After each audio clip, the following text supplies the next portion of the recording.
Subscribe कीजिए मेरे channel maths with पूजा को और बेल आइकन को दबाना ना भूलें, जिससे आप मेरे मैथ लेक्चर्स को सबसे पहले देख सकें। मेरे वीडियो लेक्चर्स को शेयर कीजिए। Thank you. Welcome again dear students. In today's lecture we will solve the questions of exercise 1.2। The topic is relations and functions और हम 1 and onto bijective functions कर रहे हैं। बाइजेक्टिव मीन्स बोथ, तो 1 को हम बोलते हैं इंजेक्टिव फंक्शन, ऑन टू को हम बोलते हैं सरजेक्टिव फंक्शन। उसी पर बेस्ड हमारे ये कुछ क्वेश्चंस हैं। The first question is show that a function f from r star to r star given by fx is equal to 1/x is 1 and onto where r star is the set of all non zero real numbers. यहाँ पर दो questions आपको मिल रहे हैं, बड़े ध्यान से आपने अंडरस्टैंड करना है। मैंने आपको पहले ही बोल दिया कि इन क्वेश्चंस को पहले अच्छे से अंडरस्टैंड करना है, माइंड में आपने अपना एक ड्राफ्ट सा बनाना है, उसके बाद आपने उनको अटेम्प्ट करना है। तो क्या क्वेश्चन है, दो पार्ट्स में है कि r स्टार से r स्टार पर एक फंक्शन डिफाइन हो रहा है जो कि 1/x है। क्लियर। हमें क्या गिवन है कि given that f is a function from r star to r star given by fx is equal to 1/x। आप यहाँ मेंशन कर सकते हो r स्टार। कई बुक्स में इसको ऐसे भी लिख दिया जाता है, स्टार को ऊपर भी लगा देते पावर के प्लेस पर। r star is the set of all non zero real numbers, all non zero real numbers. क्या समझना है भाई, आर स्टार का मतलब क्या है, सारे रियल्स जीरो को छोड़ के। ठीक है। हम भाई पहले तो थोड़ा सा एक रफ सा स्केच अपना बार बार हमें पता है कि अगर हम इसको एरो डायग्राम की हेल्प से करें तो हमें ज़्यादा अच्छे से समझ आएगा। स्टेटमेंट को पढ़ो, वो कह रहा है कि शो करो कि ये 1 एंड ऑन टू है। It means 1 and onto तो है, हमें तो जस्ट शो करना है। समझ रहे हैं मेरी बात को। जब आपके पास क्वेश्चन आ जाए कि show that it is 1 and onto, तो आपको सोचना ही नहीं है, अपना प्रोसेस जैसा मैंने आपको बताया है 1 का वो चलना है, ऑन टू का है वो प्रोसेस चलना है और प्रूव कर देना है। लेकिन अगर पूछा जाए कि वेदर इट इज़ 1 और ऑन टू भाई है या नहीं है, वहाँ फिर पहले आपने अपना भाई देखना है कि कोई ऐसा एंटी एग्जाम्पल तो नहीं है जो इस बात को कॉन्ट्राडिक्ट कर रहा है। Understand my point? मेरी बात समझ आ रही है आपको? तो यहाँ तो बुक वाला खुद ही बता रहा है कि ये फंक्शन बाइजेक्टिव है। बाइजेक्टिव का मतलब 1 एंड ऑन टू बोथ है। तो हमें करना क्या है, हमें तो जस्ट प्रूव करना है, तो हम कर देते हैं। फिर भी एक बार थोड़ा सा हम दिमाग खर्च कर लेते हैं भाई कैसे। ये देखो, इसमें ना नॉन जीरो रियल नंबर्स है। रियल नंबर्स की बार बार बात होती है कि हम बीच वाले रियल नंबर्स हम नहीं शो कर रहे हैं, बट यहाँ इनफाइनाइट रियल नंबर्स आपके हैं। तो इमेज क्या है, यहाँ से यहाँ तक जाने में हर फंक्शन की इमेज उसका रेसिप्रोकल है। और ये रेसिप्रोकल यानी कि जो फ्रैक्शन है, ये डिफाइंड कब नहीं होता, जब जब x 0 हो तो ये हमारा फंक्शन है जो वो डिफाइंड नहीं होता। इट मीन्स x हमारा क्या होना चाहिए, नॉन जीरो। तो जितने भी x यहाँ हैं डोमेन में भाई वो सारे नॉन जीरो हैं। तो उनको जब आप रेसिप्रोकल करोगे 1/x करोगे तो जितने भी रियल्स हैं उनका उल्टा भी रियल आने वाला है। भाई ये क्या है, सारे रियल नंबर्स हैं एक्सेप्ट 0। 0 को छोड़ दो, क्योंकि 0 को अगर आप उल्टा करोगे तो आपको 1/0 मिलेगा, दैट इज़ अनडिफाइंड। तो वो तो वहाँ में गिवन ही नहीं है, तो प्रॉब्लम ही खत्म हो जाती है हमारी। और जितने भी नॉन जीरो रियल नंबर्स हैं उन सब का रेसिप्रोकल भी, ये रेसिप्रोकल समझ रहे हैं ना आप, उल्टा उसका, तो वो भी हमारा क्या आना है, रियल नंबर आना है। तो प्रॉब्लम ही खत्म हो जाती है। तो सबसे पहले तो हम यहाँ पर ले लेते हैं 1 या 1 को मैंने क्या बताया था, क्या बोलते हैं भाई, इंजेक्टिव भी बोल देते हैं। तो क्या तरीका बताया था मैंने आपको लिखने का कि डोमेन से 2 एलिमेंट्स हमने उठाने हैं। Let x1 x2 belongs to r star such that f of x1 is equal to f of x2। हमने ये मान लिया कि 2 एलिमेंट्स डोमेन के ऐसे हैं जिनकी इमेजेस सेम हैं, और हमने ये शो करना है कि एलिमेंट्स भी फर्दर सेम आएंगे। f ऑफ x1, भाई f ऑफ x आपका क्या है, f ऑफ x आपका है 1/x। ठीक है, 1/x है। तो f ऑफ x1 आपका क्या हो जाएगा, 1/x1। बड़े ध्यान से समझना है, बहुत आसान क्वेश्चन है। और ये हो जाएगा भाई 1/x2।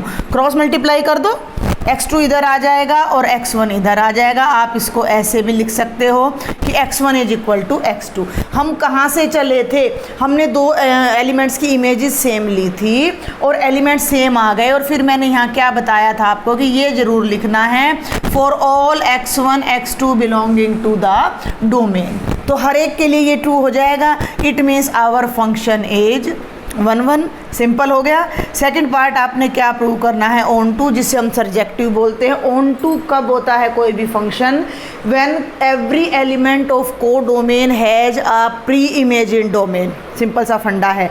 दूसरी बात मैंने आपको बताई थी कि range is equal to the codomain. ये जो रेंज है ना वो को डोमेन के इक्वल होनी चाहिए, बट प्रूव करने के लिए वो तरीका नहीं है। तो प्रूव करने के लिए हम क्या करते हैं कि हम को डोमेन में से एक एलिमेंट ले लेते हैं। तो क्या करेंगे, लेट y नाम देते हैं बिलोंग्स टू आर स्टार।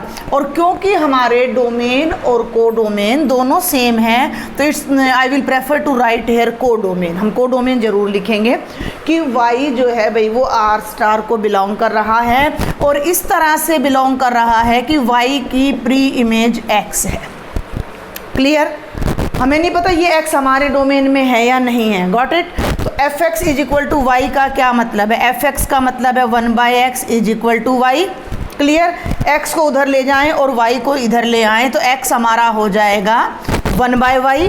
भाई y हमारा r स्टार को बिलोंग कर रहा है तो y भी नॉन जीरो है, y नॉन जीरो है तो 1/y हमारा डिफाइन करेगा, और 1/y भी हमारा एक रियल नंबर होगा जो कि किसको बिलोंग करेगा, r स्टार को बिलोंग करेगा। समझे मेरी बात को ध्यान से। हमने को डोमेन का एक एलिमेंट लिया और हमने उसके लिए x कोई प्री इमेज सपोज कर ली। From where? कहीं से नहीं, हमने ऐसे ही हमने सपोज किया कि कोई प्री इमेज है, सर्टेनली कोई ऐसा एलिमेंट है जिसकी इमेज y बनेगा। ठीक है, अब हमें क्या शो करना है कि this element is from our domain, यानी कि ये नॉन जीरो रियल नंबर है, ये हमने शो करना है। तो एफ एक्स बाई डेफिनेशन क्या बन गया, 1/x is equal to Y. भाई y नॉन जीरो है तो इधर ला सकते हैं, क्रॉस मल्टीप्लाई कर दिया तो x की वैल्यू 1/y आ गई, और y नॉन जीरो तो 1/y आर स्टार को बिलोंग कर जाएगा। तो ये हमारे पास उधर लिखती हूँ अब मैं। अब ये हमारे पास क्या आ गया कि for each y belonging to R star, और आर स्टार का मतलब ये को डोमेन है, आप लिख लीजिएगा, there exist x belonging to R star, और ये आर स्टार आपका क्या है, डोमेन है। ईच y के लिए हमें यहाँ एक x मिल गया, और कैसा x मिल गया, that is the pre image of y, it means the function is onto. और जो फंक्शन 1 1 और ऑन टू बोथ होता है वो फंक्शन क्या कहलाता है, हमारा बाइजेक्टिव फंक्शन कहलाता है। बाई मीन्स दो, जो दोनों कंडीशंस को सेटिस्फाई करे। तो this was the first part of your question. और सेकंड पार्ट क्या है, is the result true if the domain are star is replaced by n the set of natural numbers, और को डोमेन हमारा r ही रह जाए। अब यहाँ पर आपने थोड़ी सी अपनी एक्सरसाइज करनी है, क्या माइंड की, कि ये तो नेचुरल नंबर्स हैं और ये आपके r स्टार है, तो 1 2 3 4 5 6 7 8 9, ठीक है भाई। और आर स्टार का मतलब हो गया -1 -2, ये बीच में जो मैं गैप छोड़ रही हूँ, it means there are also infinite real numbers lying between these. अब ये पूछता है कि अगर हमारा डोमेन n हो जाए और को डोमेन r स्टार ही रहे तो क्या ये फंक्शन 1 1 एंड ऑन टू होगा, तो 1 1 तो ये सर्टेनली होगा, 1 1 तो होगा। क्यों? क्योंकि 1 की जो इमेज होगी 1/1 होगी। समझ रहे हैं बात को भाई, 1 की इमेज जो होगी वो 1/1 होगी, 2 की जो इमेज होगी वो 1/2 होगी, यानी हर नेचुरल नंबर की इमेज 1/n आएगी, और नेचुरल नंबर में कोई जीरो होता नहीं है, ठीक है ना। तो हर नेचुरल नंबर का रेसिप्रोकल रियल हो जाएगा, एग्जिस्ट करेगा, तो ये हमारा 1 1 हो जाएगा। तो 1 1 को आप बिल्कुल इसी तरह से प्रूव कर देंगे। यहाँ पर आप क्या लिख दीजिएगा सेकंड पार्ट में कि एक नेचुरल नंबर, और नेचुरल नॉन जीरो होते हैं तो फंक्शन आपका 1 1 हो जाएगा। Got it? अब हम बात करते हैं भाई ऑन टू की। क्या ये फंक्शन ऑन टू है? देखो अब इमेज और प्री इमेज आपने बड़े आराम से समझना है। अगर हम यहाँ से उठाकर 1 रख रहे हैं तो उधर 1/1 आ रहा है, चलो 1 तो 1/1 तो 1 ही रह जाएगा, चलो उसको छोड़ दो। हम इधर से उठा के 2 रख रहे हैं तो उधर से 1/2 आ रहा है, ठीक है, यानी इसकी इमेज इसका रेसिप्रोकल है, तो इसकी प्री इमेज भी तो इसका रेसिप्रोकल है। दोनों एक दूसरे के उल्टे हैं, दोनों एक दूसरे के रेसिप्रोकल हैं। अब आपने क्या ढूंढना है कि क्या हर रियल नंबर का रेसिप्रोकल इसमें मिलेगा? मिलेगा? सोचिए, दिमाग पे जोर डालिए। देखिए ज़रा, मान लीजिए यहाँ पर आपके पास बीच में कोई नंबर है 3/2, 1 और 2 के बीच में 3/2। 3/2 की प्री इमेज क्या बनने वाली है? 3/2 की जो प्री इमेज बनेगी वो 3/2 का उल्टा यानी कि 2/3 बनने वाली है, और 2/3 एक नेचुरल नंबर नहीं होता है, तो ये फंक्शन ऑन टू नहीं होगा। और जब हमें ऑन टू नहीं प्रूव करना है तो उसके लिए हमने क्या करना है, एक एग्जाम्पल ले लेना है। तो हमने मान लिया कि let 3/2 belongs to R star, y की जगह मैंने 3/2 ले लिया कि जिसकी प्री इमेज x है। तो 3/2 हमने मान लिया एक ऐसा एलिमेंट है जिसकी प्री इमेज x है, तो ये क्या बनेगी 1/x इज इक्वल टू 3/2। उल्टा रिवर्स कर लीजिए, तो x आपका क्या हो गया 2/3। अब ये x जो है अगर नेचुरल होता तो इसमें एग्जिस्ट करता, बट ये तो हमें क्लियर है कि भैया ये नेचुरल नंबर नहीं है, यानी कि इस एक एलिमेंट की प्री इमेज हमारे डोमेन में नहीं आ रही। और ऐसे एक नहीं, इनफाइनाइट एलिमेंट्स होंगे जिनकी प्री इमेज नेचुरल में नहीं आएगी।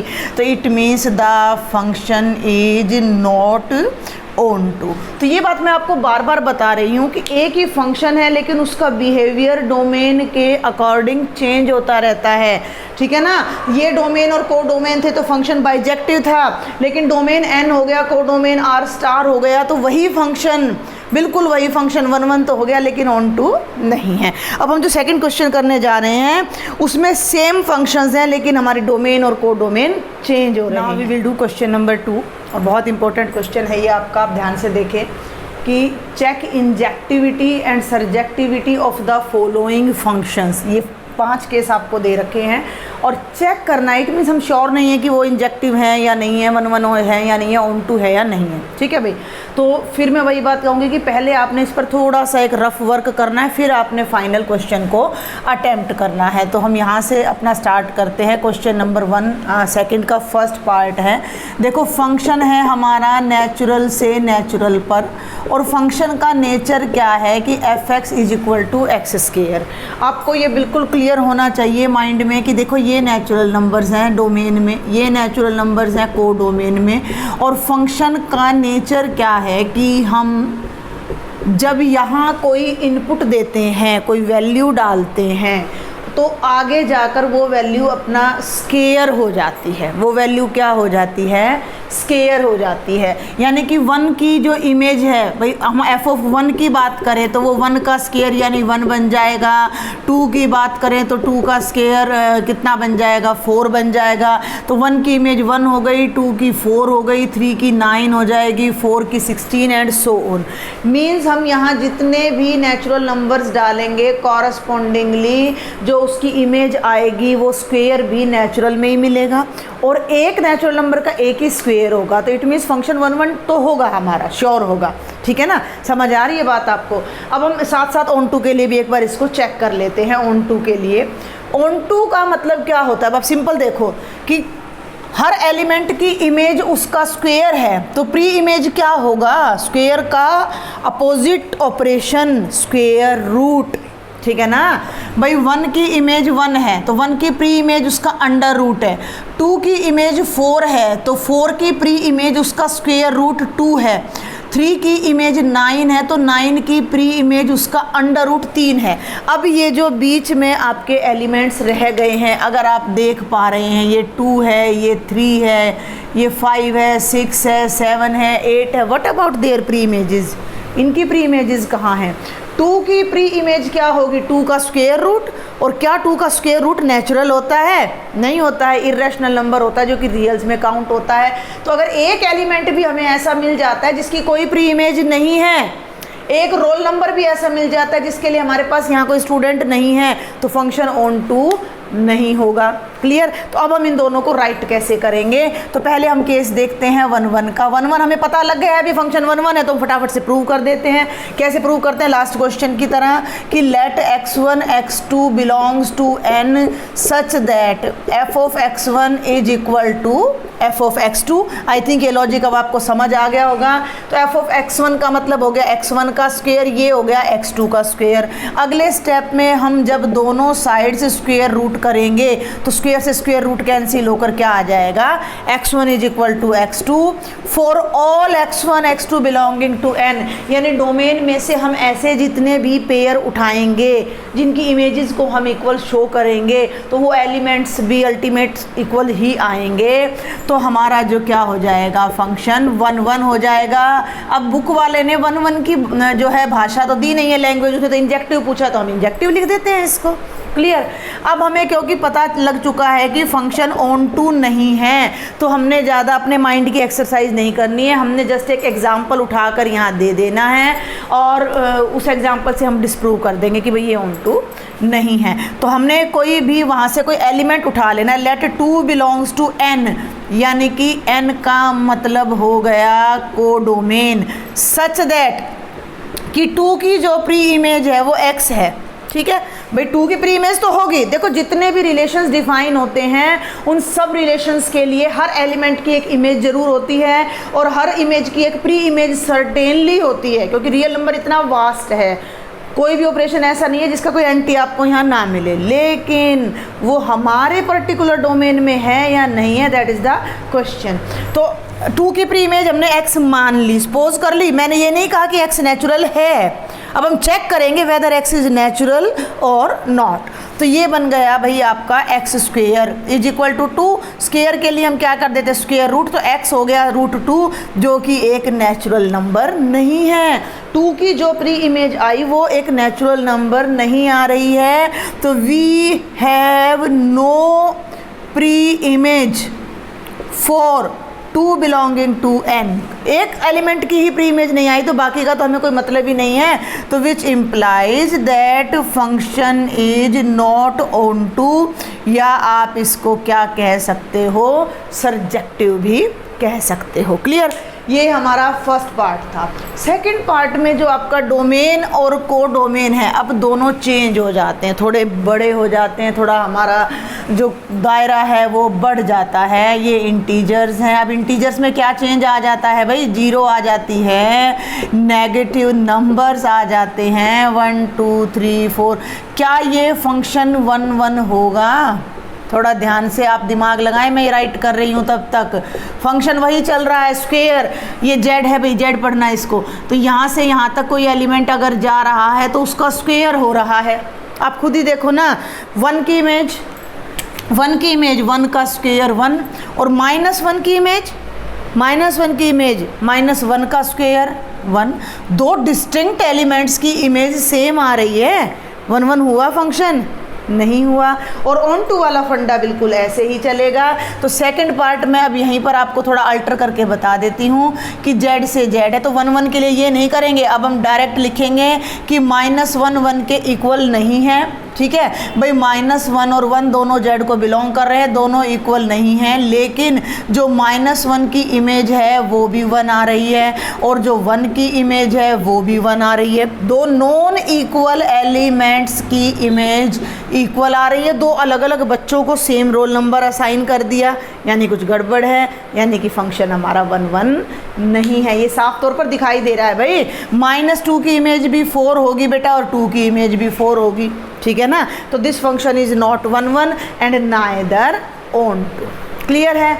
आगे बढ़ते हैं। अब हम सेम फंक्शन है हमारा R से R पर, बिल्कुल वही लॉजिक R से R पर हमारा यहाँ लग जाता है 1 1 के लिए।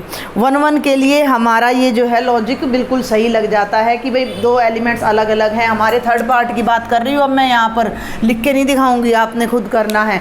दो एलिमेंट्स अनइक्वल है, रियल्स की बात कर रही हूँ मैं। अब ये डोमेन हम अपना चेंज कर देते हैं, रियल्स हैं। ठीक है। अब आपको लगेगा कि 1 1 नहीं है, लेकिन ऑन टू तो हो जाएगा। क्यों? क्योंकि 2 का जो है √2 है वो रियल होगा। लेकिन थोड़ा सा ध्यान और लगाओ, फंक्शन हमारा क्या चल रहा है?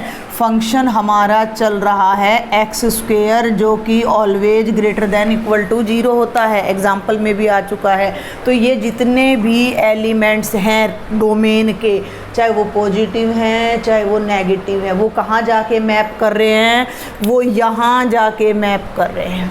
ठीक है। तो जो रेंज आएगी, थोड़ा सा टेक्निकल भाषा भी समझो, जो रेंज आएगी हमारी वो 0 टू इन्फिनिटी आएगी, ठीक है। एक्स स्क्वायर है तो वो 0 या 0 से बड़ी वैल्यूज़ हमें देगा, तो it will be from 0 to infinity. 0 to infinity हमारी रेंज आएगी। What about these negative numbers? -1 का स्क्वायर रूट इधर मिलेगा भाई। -1 का स्क्वायर रूट क्या होता है? आयटा होता है, जो कि एक इमेजिनरी नंबर है, तो इसमें एग्जिस्ट नहीं करेगा। तो this function is not onto. तो यहाँ आप -1 बिलोंग्स टू R लिख लीजिए, या आप वर्बल भी लिख सकते हो कि negative numbers has no pre image. आप यहाँ लिखो बिकॉज fx आपका क्या है? x square which is greater than equal to 0। इसका मतलब जो रेंज ऑफ f है वो क्या बन गई? 0 टू इन्फिनिटी। और रेंज ऑफ एफ आर का क्या हो गई? सबसेट हो गई। ये दो बातें, ये टेक्निकल बात आपने ध्यान रखनी है कि अगर रेंज डोमेन कोडोमेन के बराबर है तो फंक्शन ऑन टू है, अगर रेंज कोडोमेन का सबसेट है तो फंक्शन ऑन टू नहीं है। तो हम यहाँ डायरेक्ट लिख सकते हैं कि function is not onto. जिन बच्चों को ये लैंग्वेज समझना है वो ऐसे भी कर सकते हैं कि -1 आर को बिलोंग करता है, बट -1 की जो प्री इमेज है, बट प्री इमेज ऑफ -1 क्या है? -1 का अंडर रूट, जो कि एक रियल नंबर नहीं है। तो ये फंक्शन हमारा जो है वो ऑन टू नहीं होगा। तो आपने देखा है कि 3 अलग अलग डोमेन हैं, सेम फंक्शन हमारा चल रहा था स्फीयर का, तो तीनों बार हमारा बिहेवियर डिफरेंट आ रहा है। Come to the fourth part. अब ये हमारा क्यूब है, ठीक है भाई, क्यूब है अब हमारा फोर्थ पार्ट में कि f is a function from n to n and given by fx is equal to x cube. Obviously 1 1 है, ऑब्वियसली निसंदेह 1 1 है ये फंक्शन, क्योंकि हर नेचुरल नंबर का एक ही क्यूब आएगा और वो नेचुरल ही होगा, ठीक है भाई। अब यहाँ ज़्यादा नहीं, 1 का क्यूब, ये सॉरी यहाँ लग गया, 1 का क्यूब 1 होगा, 2 का क्यूब 8 होगा, 3 का क्यूब 27 होगा एंड सो ऑन, ठीक है।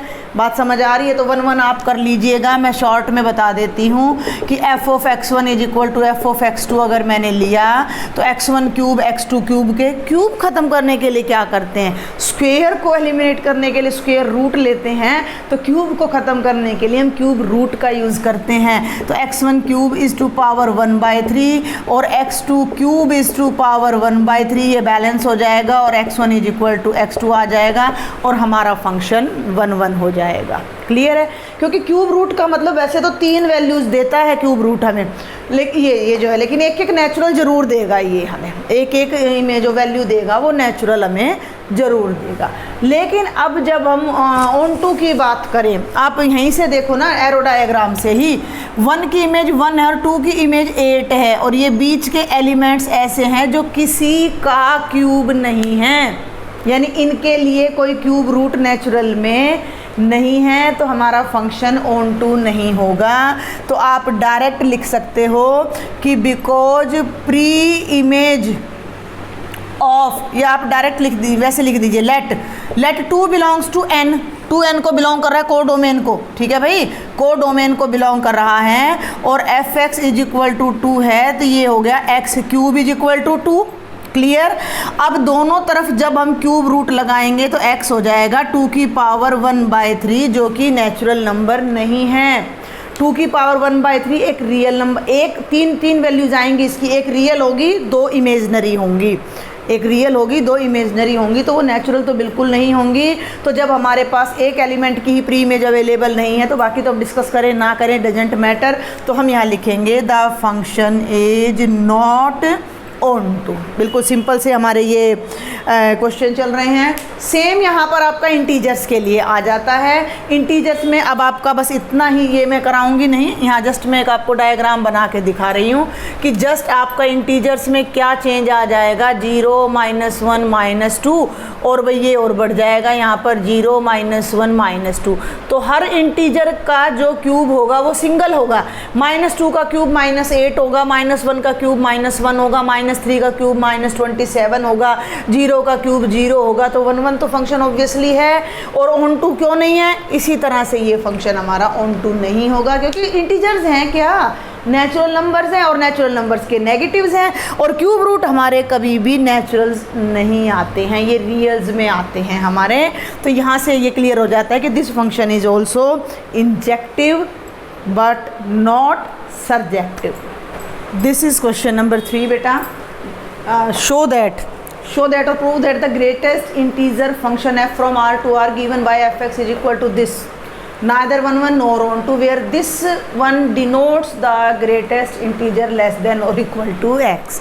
क्वेश्चन बहुत इजी है। अगर आपको ग्रेटेस्ट इंटीजर फंक्शन का कॉन्सेप्ट क्लियर है तो मैं 2 मिनट लगाऊंगी पहले इसको डिफाइन करने में, उसके बाद हमें कुछ भी प्रूव करने की ज़रूरत नहीं है। ये आपका 11th क्लास में ही आ जाता है वैसे तो ग्रेटेस्ट इंटीजर फंक्शन, और इसको अंडरस्टैंड करना बहुत ज़रूरी है क्योंकि ये डिफरेंशिएबिलिटी में भी एक क्वेश्चन हमारा ज़रूर आता है, greatest integer function is differentiable और not from the first principle. Continuity में भी आता है, कॉन्टिन्यूटी में। तो ये क्या है, इस नोटेशन का क्या मतलब है? इसको हम बोलते हैं ग्रेटेस्ट इंटीजर फंक्शन, इसे हम बोलते हैं ग्रेटेस्ट इंटीजर फंक्शन। इसके लिए मैं आपको पहले नंबर लाइन ड्रॉ कर देती हूँ यहाँ पर, ठीक है भाई। इंटीजर्स हम सबको पता है, अभी मैंने आपको इससे पहले भी Z to Z क्वेश्चन कराए हैं, 5 6 7 8 and so on, -1 -2 -3 -4 and so. ये जो फंक्शन है मैं आपको क्लियर कर दूँ कि इस फंक्शन का जो डोमेन होता है वो रियल नंबर्स होता है, और जो इसकी इमेज होती है वो इंटीजर्स होती है, ठीक है। कैसे? अब इसका मतलब क्या, हम 2-4 एग्जांपल्स लेते हैं पहले। सपोज कर लीजिए मैंने राइट कर दिया f ऑफ 3.2, ध्यान से समझिएगा, f ऑफ 3.2, तो it means greatest integer value of 3.2, bracket में मैंने 3.2 लगा दिया। इसका मतलब क्या है? इसका मतलब है ग्रेटेस्ट इंटीजर, सबसे बड़ा इंटीजर। बात समझना, ग्रेटर और लेस दोनों आ जाता है, बच्चे कंफ्यूज हो जाते हैं, बड़ी शांति से समझना है। ग्रेटेस्ट इंटीजर लेस देन और इक्वल टू एक्स। एक्स क्या है? ये नंबर है जो मैंने यहाँ डाला है, जो मैंने 3.2 डाला है, ठीक है। इससे लेस 3.2 ये है भाई आपका, मान लीजिए ये है आपका 3.2, ठीक है। 3.2 से लेस इंटीजर उनमें जो सबसे ग्रेटेस्ट है, ठीक है। हम पहले 3.2, ये भैया 3.2 है, 3.2 से लेस इंटीजर कौन कौन से है? 3.2 से लेस 3 है, 2 है, देखो 3 भी इससे लेस 3 भी इंटीजर है, 2 भी इंटीजर है, 1 भी इंटीजर है, 0 भी इंटीजर है, -1 भी, -2 भी, -3, इनफाइनाइट इंटीजर्स ऐसे हैं जो 3.2 से लेस हैं। थोड़ा सा दिमाग लगाना, हम 3.2 की इमेज निकाल रहे हैं तो f ऑफ x की जगह मैंने 3.2 लगा दिया। इसका मतलब क्या है कि 3.2 से जितने भी इंटीजर्स छोटे हैं उनमें जो सबसे बड़ा है, तो सबसे बड़ा तो इससे जस्ट पहले वाला ही आ जाएगा, तो वो हमारा क्या बन रहा है? 3। तो इसकी वैल्यू कितनी आ जाएगी? हमारी 3 आ जाएगी। थोड़ा सा ये कॉन्सेप्ट चेंज हो जाता है। अगर मैं यहाँ पर लिख देती हूँ -3.2 तो वो हो जाता है -3.2 और -3, तो 3.1 और 3.2 यहाँ है। अब आपका ये आपने ध्यान रखना है, -3.2 ये है, और जब मैं इससे लेस के लिए बेटा हम लेफ़्ट में आते हैं हमेशा चल के, -5 -6, तो -3/2 से लेस कौन कौन से इंटीजर हैं? -3.2 यहाँ मैं लिखती हूँ, या एक बार मैं लिख देती हूँ, इंटीजर्स लेस देन -3.2। तो -3.2 से लेस -3 नहीं है, -3.2 से लेस क्या है? -4 है, -5 है, -6 है, -7 है, और इनमें सबसे बड़ा क्या है? इनमें सबसे बड़ा -4 है। Got it? तो यहाँ इसकी इमेज जो आ जाएगी वो -4 आ जाएगी। Got it? यहाँ तक कुछ क्लियर हुआ आपको? अब 3 की इमेज क्या होगी भाई? 3 की इमेज क्या होगी? f ऑफ 3 लिख दें तो 3 इस ग्रेटेस्ट ब्रैकेट में लिखा तो हमने क्या लिखा कि इक्वल टू x। अगर ये x खुद इंटीजर है तो इसकी इमेज ये इटसेल्फ आ जाएगा, अगर ये इंटीजर है तो इसकी इमेज ये इटसेल्फ आ जाएगा।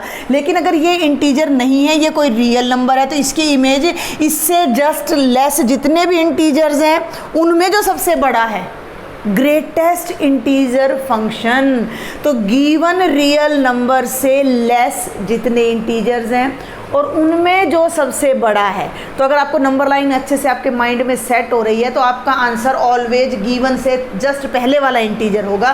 पहले का मतलब लेफ्ट साइड वाला। यहाँ -3.2 लिया तो उससे जस्ट पहले वाला -4 होगा। तो यहाँ आप देख सकते हो कि डोमेन में मैं कोई भी नंबर डाल सकती हूँ, कोई भी। मैं यहाँ पर इरेशनल नंबर भी डाल सकती हूँ, f of 3.201 001 0001 and so on. ये इरेशनल हो गया, लेकिन जो इसकी इमेज आएगी 3.201 वो 3 ही आने वाली है।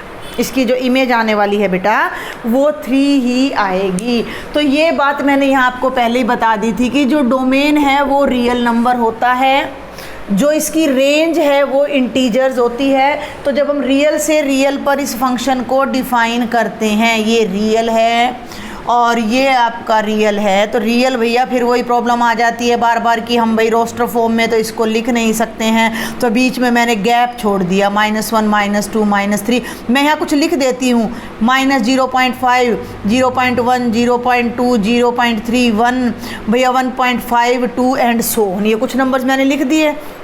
अब आप ध्यान से समझें कि ये जितने भी रियल नंबर्स हैं इन सब की इमेज यहाँ आएगी, लेकिन वो इमेज जस्ट कहाँ जाएगी, इंटीजर्स पे जाएगी। बीच वालों की कोई इमेज हमें नहीं मिलने वाली है। आप समझ पा रहे हो इस बात को। और दूसरी बात, ये 1 का कॉन्सेप्ट तो आपके सामने ही कैंसिल हो जाता है यहाँ पर 1 का। तो अब हम इसको कैसे करें सॉल्यूशन में, जस्ट सिंपल सा let 3.2 and 3 are 2 real numbers, ठीक है, और 2 रियल नंबर हैं। अब 3.2 की जब आप इमेज लोगे तो क्या आएगी, 3 आएगी। और भाई 3 की इमेज आप लोगे तो वो भी क्या आ रही है, 3 आ रही है। 3.2 3 के इक्वल नहीं है, लेकिन दोनों की जो इमेजेस हैं वो सेम आ रही हैं। Then the function is not 1 तो मैंने बोला था कि अगर आपको ग्रेटेस्ट इंटीजर फंक्शन का कॉन्सेप्ट क्लियर है तो ये तो आपका within a minute second का काम है आपका। जस्ट एक ऐसा एग्जांपल ढूंढना है जो इस बात को कॉन्ट्राडिक्ट करे। अब ऑन टू और समझना है आपने बड़े ध्यान से कि ये फंक्शन ऑन टू बिल्कुल भी नहीं है, ठीक है ना। ये थोड़ा और अच्छे से मैं इसको थोड़ा सा खोल के लिखती हूँ। यहाँ पर 1 को मैं रब कर देती हूँ, एक बार आप इसको देख लीजिएगा वीडियो को पॉज करके। भाई ये हमारा डोमेन है रियल नंबर्स का और ये हमारा कोडोमेन है रियल नंबर्स का। 0 0.1 0.9 1 1.2 1.9 2 2.1 3 एंड सो ऑन, ठीक है भाई। और -0.5 -1 -1.8 -2 ये बीच बीच मैंने कुछ नंबर्स ले लिए और ये मैंने फिर ले लिया यहीं सेम यहाँ लिख दिया मैंने 0 0.1 0.9 1 भैया 1.2 1.9 2 2.1 2.2 3 एंड सो ऑन।